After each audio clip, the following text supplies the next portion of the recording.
Now from where we stop, now I want to go to where I downloaded this stuff. So I'll go to my file explorer, go to downloads.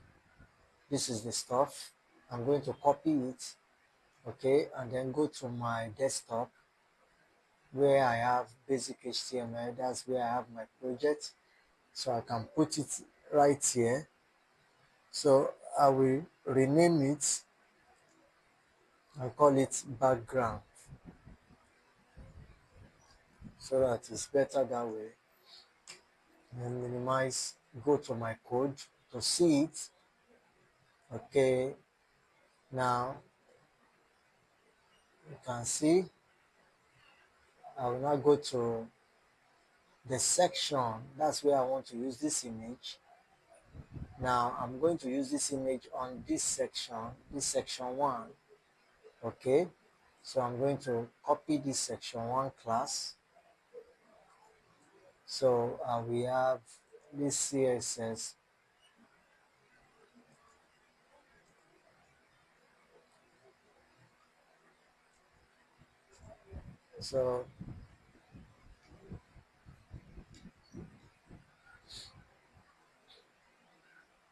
So I will this section 1.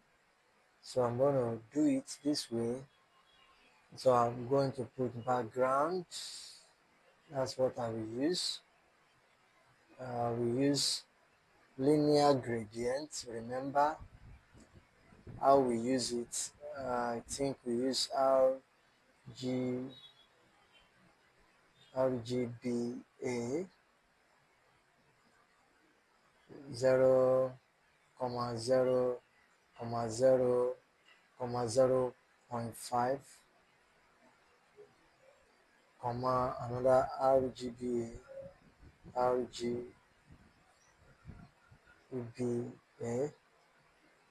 put it 0, 0, 0, 0.5. Okay, so I can come here and put URL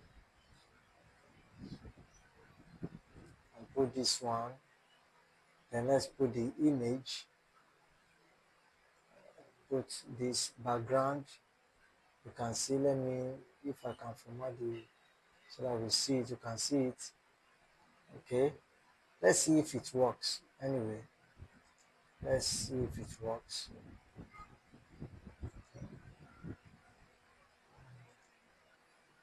Okay, good.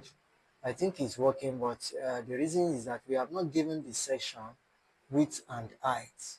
So let's give it width and height so that the background is occupying the whole width and height. So the width is 100 viewport width, 100 viewport width.